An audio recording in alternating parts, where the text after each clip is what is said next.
Good morning, children. Welcome back to the social science class. In our previous class, we know very well, we have started the lesson India, Transport and Communication. So, as we have started the India, Transport and Communication, I have already said you what exactly you mean by the transport and what is the importance of transport, and I hope we were discussing about the types of transport. So, modes of transport in that land transport, water transport and the air transport. So, in the previous class, we were discussing about the road transport. I have already explained you what is the importance of the road transport. So, after successfully discussing about the road transport, the next important concept of this lesson, what we need to discuss is the types of roads. In roads only again we come across different types. Okay. So first of all, let us try to understand how we are going to classify the roads into different types. On the basis of physical structure, roads can be divided into mainly two types. In the sense, on the basis of the physical structure, how they have been made. So based on that, we are going to classify the roads into two types. They are metal roads which are constructed with cement, concrete or asphalt, and the unmetal roads which are common in rural areas. Now you see, mainly we are going to come across two types of roads. One is metal and other one is unmetal. So usually the metal roads, they have been constructed with the help of cement, concrete. But whereas the unmetal roads, so usually they are made up of the mud. So usually in rural areas, whatever the roads we are going to see, that are going to be known as the unmetal roads. Attempts are being made to convert mud roads into metal roads. So now the government of India is trying its level best to convert the mud roads or the unmetal roads into the metal roads. Okay, so especially the Prime Minister's Gram Sadak Yojana is taken up in this direction. So at present in our country, the Prime Minister's Gram Sadak Yojana is there. This Gram Sadak Yojana is taken up in order to convert the mud roads or unmetal roads into the metal roads. Okay, and next you see, on the basis of construction and maintenance, roads are classified into five types. See, on the basis of physical structure, we are going to categorize the roads into two types. But on the basis of construction and maintenance, once again, the roads are going to be divided into five types.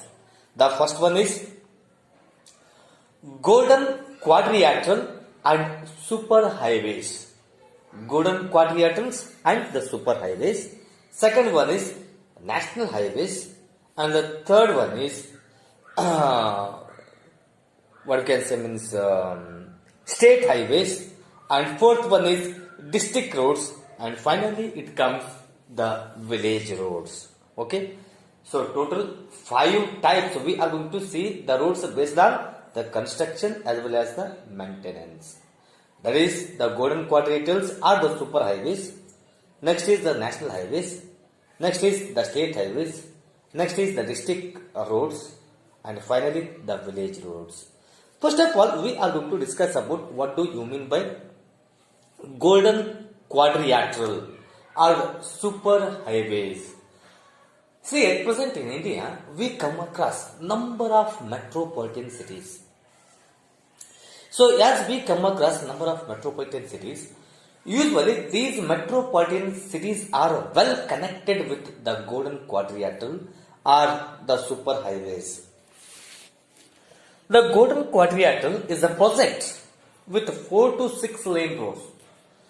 In a sense, at a time, 4 to 6 vehicles are going to move in a same direction. And this was started in 1999. So this golden quadrilateral project, it was started in 1999. This highway network connects major cities as well as cultural and industrial centers of the country. And these super highways are the golden quadrilaterals are there, no? They are going to connect the major cities as well as the cultural and industrial centers of the country. And it links Delhi, Jaipur, Ahmedabad, Surat, Mumbai, Pune, Bangalore, Chennai, Vishakhapatnam, Bhubaneswar, Kolkata, Allahabad, Kanpur and Delhi. See, these all are going to be considered as the metropolitan cities. Very big cities at present which we are going to see in our country. In the sense, so this quadrilateral or the super highways are there, no?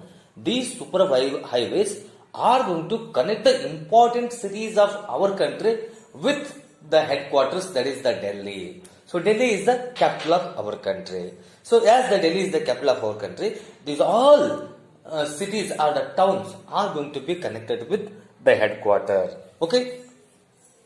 The super highways are divided into two divisions again.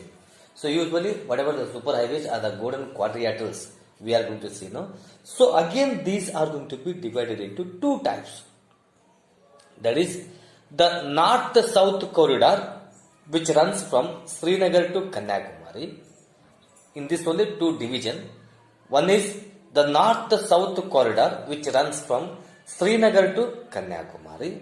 And the next is the east-west corridor which runs from Silchar in Assam to Porbandar in Gujarat. Okay, so they also connect many important cities, industrial centers and ports. So usually these golden quadrilaterals are the super highways are there, no? They are going to connect number of cities and number of trade centers or the commercial centers, and apart from the industrial cities, even the ports are also going to be connected by the super highways. The construction and maintenance of these roads is under the control of Central Public Works Department. Now you see, these super highways are there, no?